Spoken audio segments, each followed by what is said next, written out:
د دو صحابو یو واقعه دا اغار ته بیانوم، صرف د دو صحابو صحیح ستو ذکر کړی دا چې یو مقداد ابن اسود دی او یو اسامه ابن زید دی رضی الله عنه.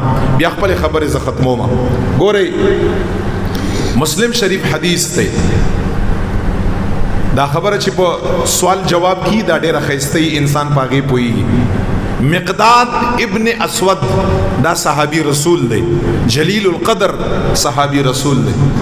پیغمبر صلی اللہ علیہ وآلہ وسلم مبارک لراغه دربار اقدس کی دے مبارک فرمائی چې قلت یا رسول اللہ صلی اللہ علیہ وسلم، ما او فرمائل اے حضور مبارکہ یو تپوس کوما، تپوس دا کوما.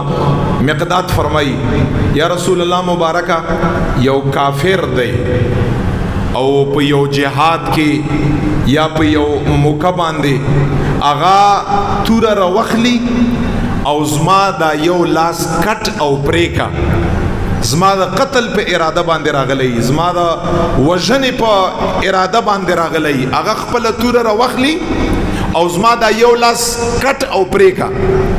یا رسول الله مبارکه مال خبر راکا، ما پوی کړه که زه دغه انسان پسې منډه کړم الله شمه او په یو ځای کې دا انسان زراګیر کړم او دغه انسان مانا د بوټي د ونې شاته پناه وخلی، هغې شاته پټ شي او زه ورشم او دی گیر کړم چې کله په دغه انسان باندې زوار کړم او دی زه قتل کومه نو دی راته ووایي چې لا اله الا الله، کلمه د اسلام ووایي، کلمه د توحید ووایي.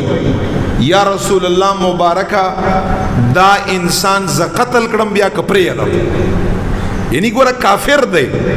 مانی یا رسول الله مبارکه یو لاسم کټ کړی دی، زما د قتل په اراده باندې مراغلی دی، کافرم دی. زه د پسې شم په یو ځای کې پناه واخیسته، کله چې زما د توري لاندې راغی نو دا کلمه یې ووی چې لا اله الا الله، کلمه توحید یې ووی. یا رسول الله مبارکه قتل یې کړم. حضور علیہ السلام مبارک ورته فرمایي می قتلوا، می قتلوا. څومره خطرناک شاید د مسلمان وینه تویول.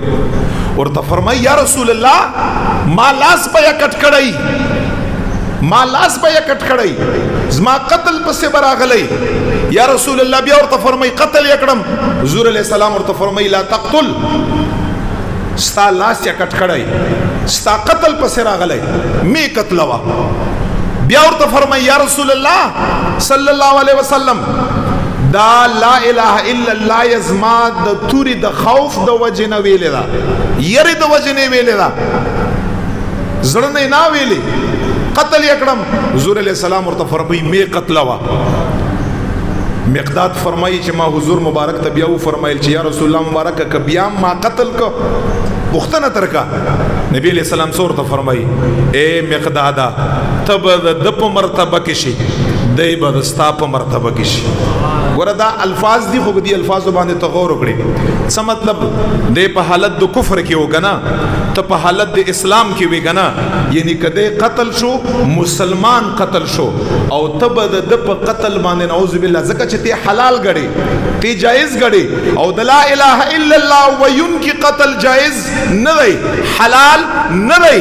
چې ته قتلې خو حلال یا غړي، چې تا د بیام قتل ک د ستا په مرتبه کې شو، ته د په مرتبه کې شوې، د مسلمان شهید قتل شو نعوذ بالله، ته د اسلام نه خارج شوې، کفر په طرف باندې لاړې. ورته فرمایي دا مقداد ته فرمایي رضی الله عنه، ته فرمایي نبی قتلې دا بالکل من قال لا اله الا الله دخل الجنه.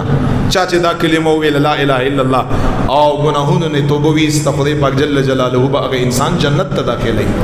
پیغمبر علیہ الصلوۃ والسلام د کافر انسان داسې قتل نه فرمایلی، منع فرمایلی.